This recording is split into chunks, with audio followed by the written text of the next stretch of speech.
This is a stimulus update. In this video, I'll go over the latest updates with the second stimulus check, what's happening with the stimulus package negotiations, and then I'll go over the current rental assistance and hazard pay programs. As I was doing my research, I came across this tweet by Ed Markey. He says, give every person in our country $2,000 per month for the duration of the pandemic, $2,000 a month for 3 months after that, and $2,000 per month retroactive to March. So Ed Markey is one of the 3 senators, along with Bernie Sanders, Kamala Harris, who created the bill to give Americans a $2,000 a month stimulus check. Then about an hour after that tweet, Ted Cruz then responds and says, why be so cheap? Give everyone $1 million a day, every day, forever, and 3 soy lattes a day and a foot massage. We have a magic money tree, we should use it.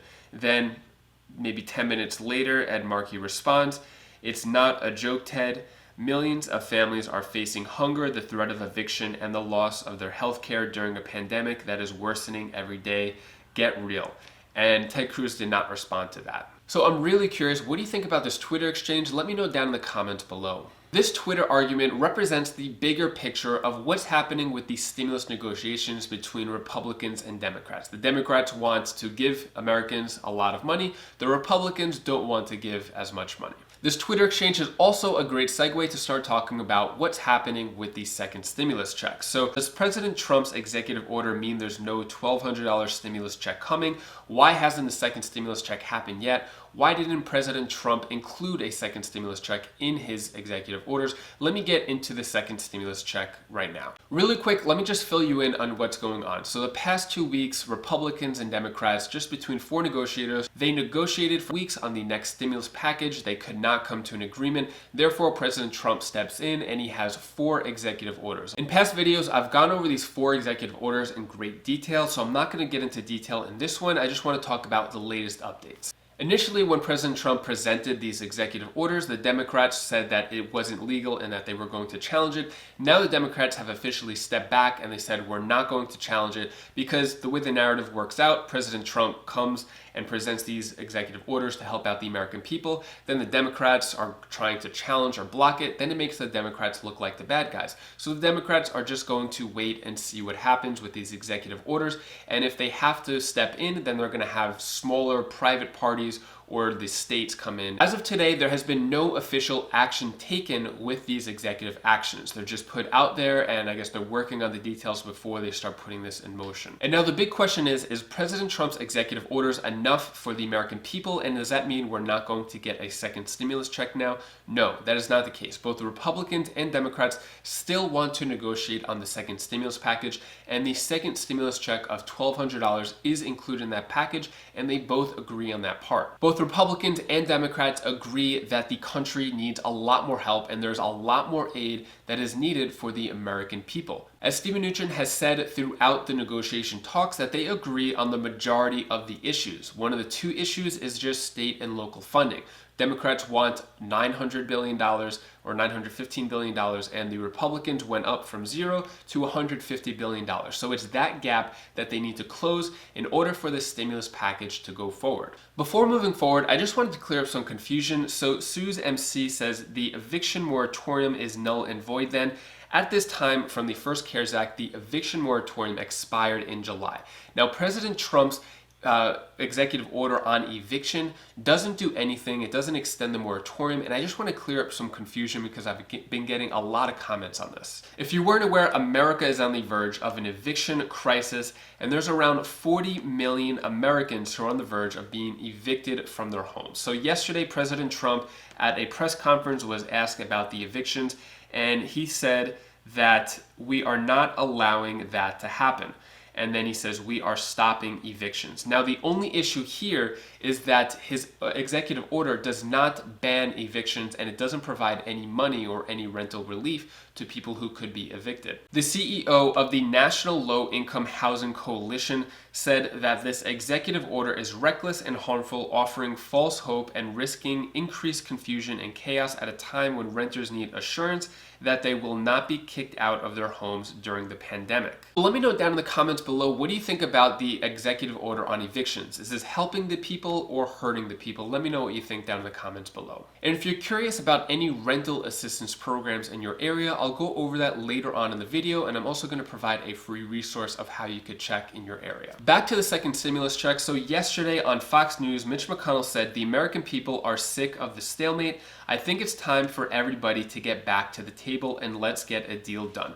This is what we've been saying for weeks and months, for them to finally come out with a deal. But what is taking so long? Everybody wants it to happen. Is it going to happen soon? Both Republicans and Democrats are both saying that they want to come to a deal, they want to come to an agreement, but yet not showing the actions to do so. Currently, there are no scheduled meetings for the four negotiators to meet and come to an agreement. They are supposedly talking to each other over the phone and not giving any public information on the latest updates. But one of the reasons these negotiations may be slowed down is Mark Meadows is officially out of the office this week, and he is returning back to work next week. Also, Congress is out of the office and on vacation until the second week of September, which is when they come back. But supposedly they are on 24-hour notice, so that if an agreement does come about, they have to be back in office to vote on it within 24 hours. With millions of Americans on the brink of eviction and being kicked out of their homes, and millions of Americans starving because of increased food prices, it makes you wonder, why isn't there more of a sense of urgency? But I think we all know the real reason of why these delays keep happening. You've said it many times in the comments. Julio Cortez said it perfectly. They don't care. They're getting paid. They're going on vacation. Nancy Pelosi has a net worth of $114 million. Steve Mnuchin has a net worth of $400 million. They are rich. Whether these negotiations happen or not, they don't care. They're not feeling the pain. They're not feeling the hunger of the Americans they're supposed to be helping.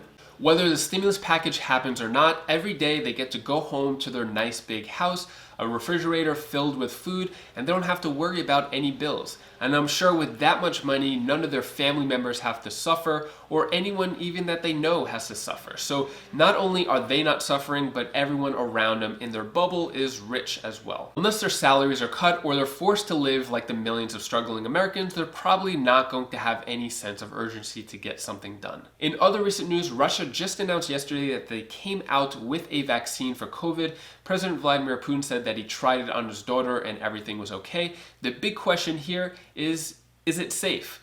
So it didn't go through phase 3 trials. If you weren't sure what phase 3 trials means, basically you won't know about the side effects without widespread testing. They're rare. That's the point of a phase 3 study. So they see that the vaccine works, but they don't know the side effects of it. Back in April, Russia enacted a law saying that phase 3 trials was not necessary in order to approve a vaccine. Russia plans to sell this vaccine, billions of them across the world.